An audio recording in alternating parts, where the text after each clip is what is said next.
Okay, pakinggan na natin si Manong Chavit. Okay, let's Kwento ko go. na lang paano naging presidente itong BBM. Bakit? Okay. Tinawag ako ni Senator Amy Marcos. Manong Okay, pause. Para lang, medyo nagra-rumble on kasi si Manong Chavit eh. Kung hindi nyo kilala si Manong Chavit, isa siya sa mga dahilan kung bakit na-impeach si President Erap Estrada. Isa kasi siya yung star witness noon, and sinabi niya na kumikita daw sa weteng si Pangulong dating Pangulong Erap Estrada, so and so forth. Pero ang point nito kaya siya nandyan is that gusto niyang history repeats itself.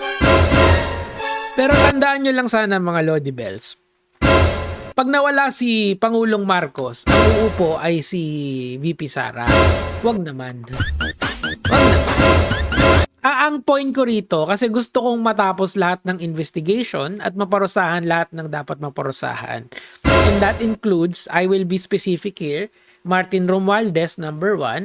Number 2, Zaldico. Number 3, yung mga tatlong senador, si Cheese, si Joel, at saka sino to? At saka si Jinggoy Estrada, di ba? So and the rest of the congressman na kung talagang sila ay nagkasala, this will be an ongoing process. Kasi hindi natin kasi sila pwedeng itanggalin sa posisyon just because may allegation sa kanila. Everyone is presumed innocent until proven guilty.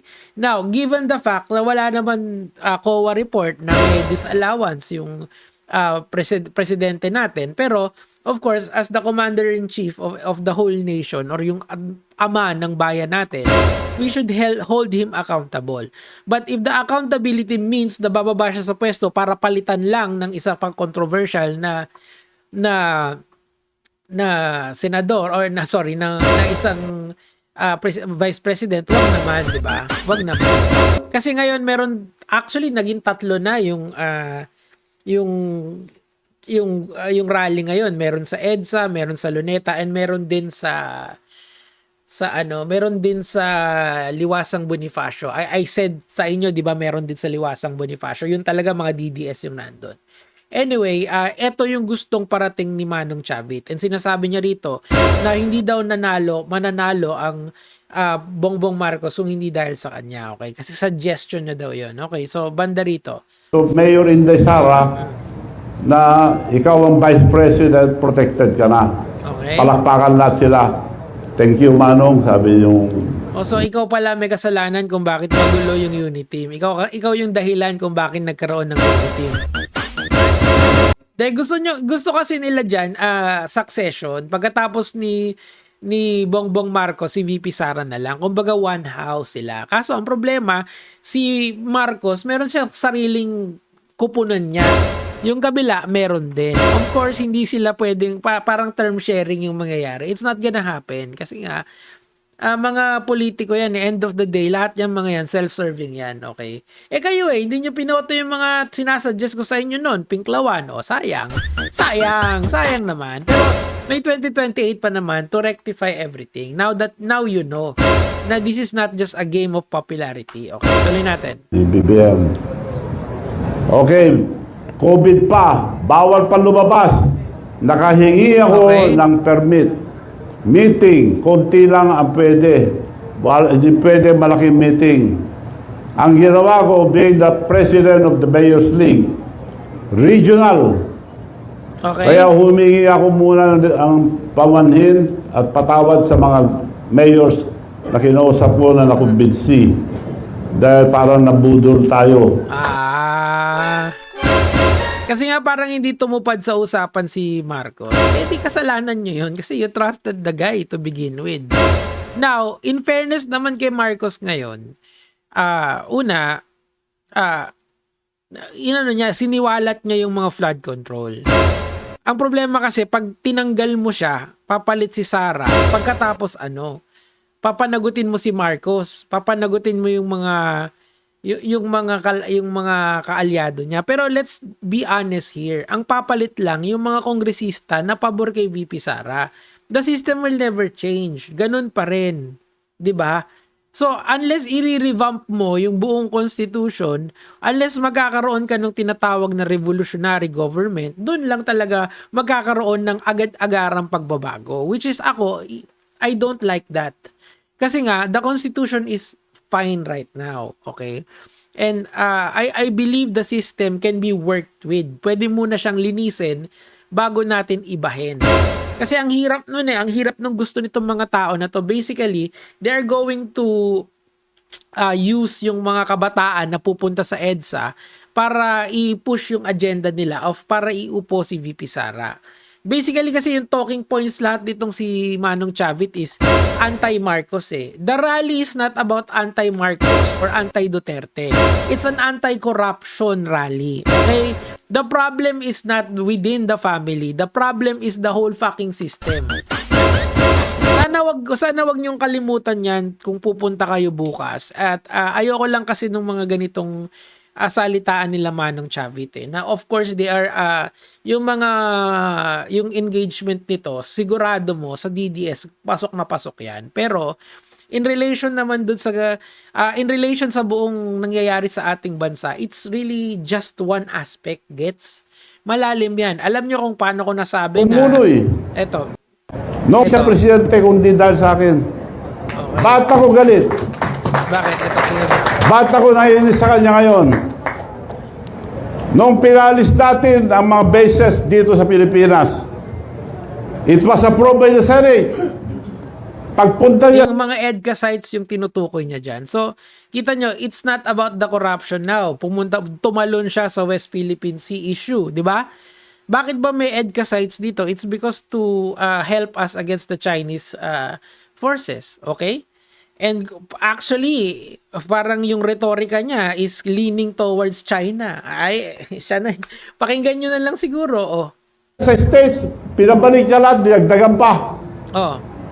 At EDCA sites. para tayong dinadala sa kumunoy. Oh. Alam niya na magkakagera ang China and Taiwan. Oh. Sabi ng China, we never invaded any country but Taiwan, we have to get it because it's ours.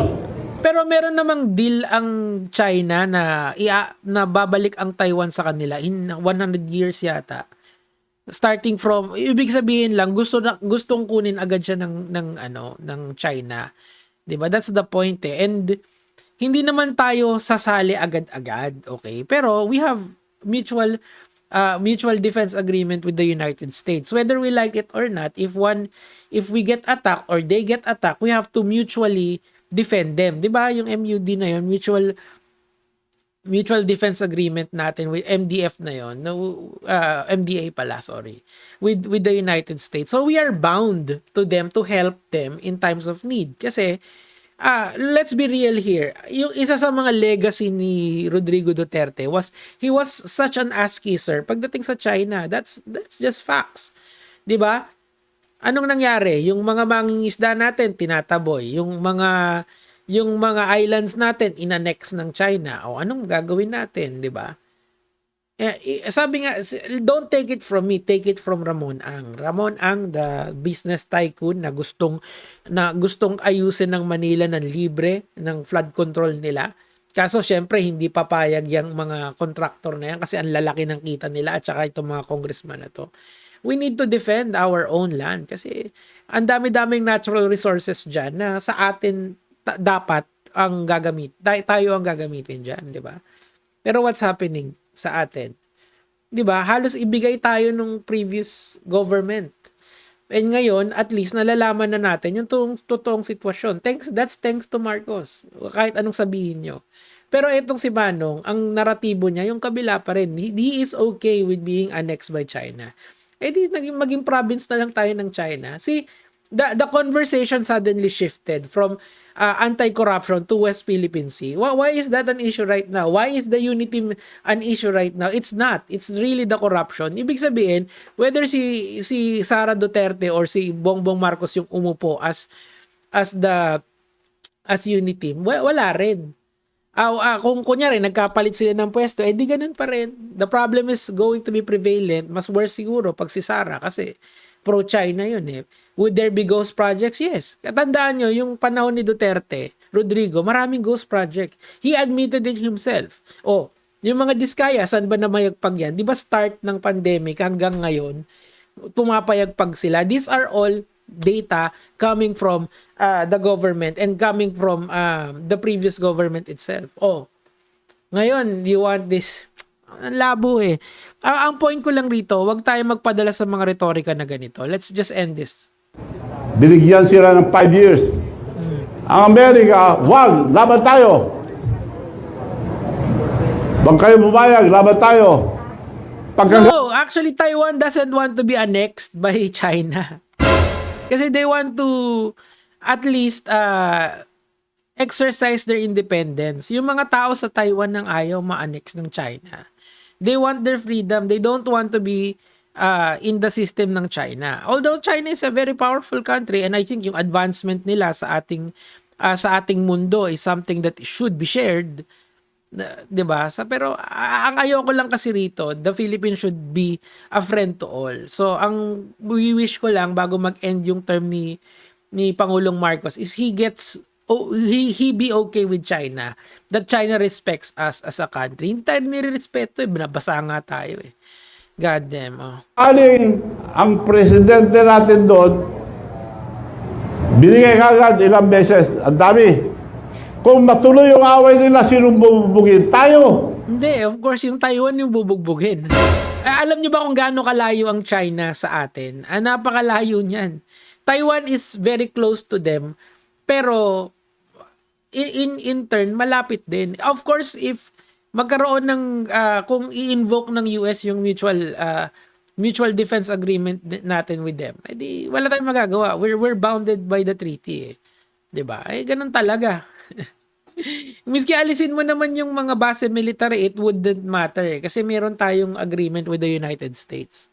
Unfortunately for us or fortunately for us. But ang akin lang, sana China respects us. But see, this is not even the topic of yung tomorrow's rally. The topic of the rally tomorrow is the corruption.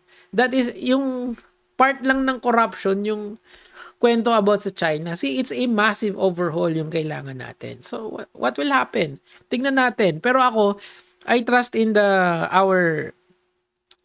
I trust in you guys na hindi kayo magugulo bukas at hindi nyo iuupo yung mga gusto lang na pagsamantalahan ito. Sabi nga sa Game of Thrones, chaos is a ladder and this is the ladder na aakyatin ng ibang taong mapagsamantala.